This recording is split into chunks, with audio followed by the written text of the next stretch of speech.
los frijoles.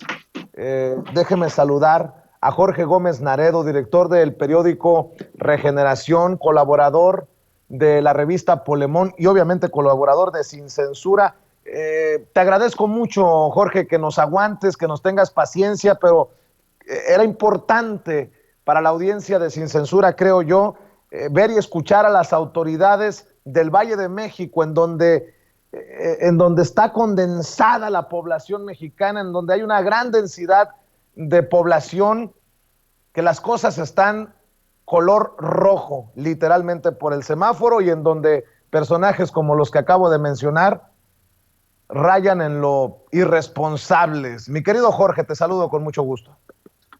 Sí, hola Vicente, mucho gusto y sí, coincido contigo y con el enojo y con la ira, lo que hizo Salinas Pliego, Ricardo Salinas Pliego y pues ahora sí como lo dijo, no sé si fue el Monero Hernández, ¿no? Sus mascotas, cómo aparecieron ahí sin cubrebocas, mandando un mensaje irresponsable en un momento en donde, por ejemplo, en la conferencia vespertina los médicos decían que estaban cansados, que había muchísima gente que estaba llegando, que estaban pues exponiendo sus vidas y de ese lado, ¿no? En esa tragedia y por el otro lado Salinas Pliego y esta sonrisa y la hipocresía de los presentadores de noticias y de algunos periodistas que hay ahí, ¿no? El caso que tú mencionas es un caso de un gran cinismo de este señor y bueno, de muchos otros ahí que estaban en la mesa departiendo y así como mandando este mensaje, ¿no? Reúnanse, a nosotros nos vale, nosotros queremos hacer lo que nos da la gana y no respetamos.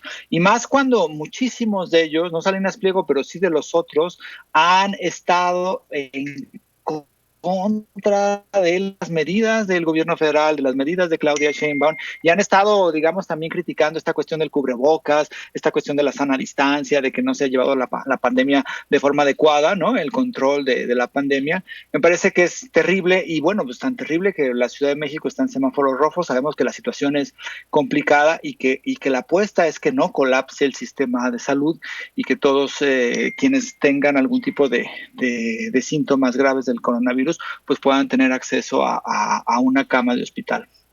A nadie le deseo el mal, mi querido Jorge Gómez Naredo, pero si hubiera algún contagio de estos personajes, de los grandes personajes de TV Azteca, saldrán a acusar al gobierno federal. Te lo firmo, te lo garantizo. Salvo que tú pienses otra cosa. Es que son tan predecibles y son tan mezquinos que a pesar de que dicen estar ejerciendo su libertad, no entienden su responsabilidad social. Les está pidiendo la autoridad, por un lado, no se reúnan, no a las posadas, no a las fiestas, y los que podrían admirar cientos, miles, no sé, millones de personas, Javier Alatorre, Sarmiento, Sague, todos estos personajes hacen todo lo contrario, y además en los altos niveles empresariales y de gobierno, es como un reto de Ricardo Salinas Pliego al gobierno del presidente Andrés Manuel López Obrador de no te voy a hacer caso. ¿Cómo lo entiendes tú?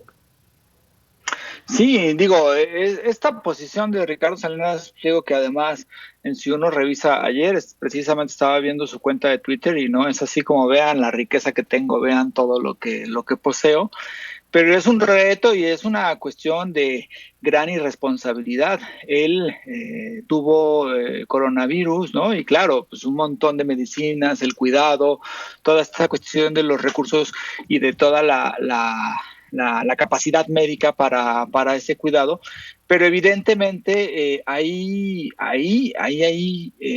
una irresponsabilidad, un reto, ¿no? Hacia las autoridades sanitarias. Y recordemos también lo que hizo Javier Alatorre, ¿no? Cuando empezaba en los primeros meses, cuando había esta cuestión de la sana distancia, cómo atacó y cómo desinformó y cómo llamó a no hacerle caso a Hugo López-Gatell, que más allá de ser Hugo López-Gatell o un subsecretario, representa la política pública, la política del gobierno federal respecto al cuidado de la pandemia. Entonces me parece de un grado de una irresponsabilidad, porque como tú bien dices, o sea, nosotros los periodistas, los presentadores de noticias, pero por ejemplo SAG y todos ellos que la gente los ve y entonces dice, no, pues es que si ellos están ahí, no tienen cubrebocas, si están abrazados, si hacen fiestas, ¿por qué yo no lo voy a hacer, no? Y además esto se da en un contexto muy, muy, muy delicado, porque cuando ya se anuncia que hay vacuna y entonces también la gente empieza a decir, bueno, pues ya va a haber vacuna, entonces igual y me arriesgo, lo cual me parece que también es una cuestión que no debería de ser, pero que así muchos comienzan a pensar. Entonces, esta cuestión y este manejo que hace TV Azteca y todo lo que significa TV Azteca, ¿no? Sus presentadoras, sus SAG, futbolistas, todo ello, pues me parece que es muy, muy, muy, muy lamentable, muy irresponsable, y ellos, como tú bien dicen, tienen un impacto sobre las televisoras, los programas de estas televisoras, y entonces eso puede hacer que la gente piense, pues yo voy a ir a la cena de Navidad y a mí no me va a pasar nada porque a Sague no le pasó nada, o porque a Salinas Pliego no le pasó nada, o porque a este Facundo no le pasó nada, o en fin, o a Pati Chapoy, ¿no? Que hay también muchísima gente que lo ve. Entonces sí es algo muy, muy irresponsable, y es una cuestión que debe de ser criticada y que debe de ser, como tú bien lo mencionas, pues es que enoja muchísimo y enoja la hipocresía, aparte de estos que todavía justifican ello, ¿no? Y entonces dicen que hay odio en redes sociales. Me parece que es completamente lamentable lo que hizo Salinas Pliego, a lo que se prestaron todas estas personas y lo que hace, digamos, de forma ahora sí que institucional TV Azteca. Voy a hacer un paréntesis.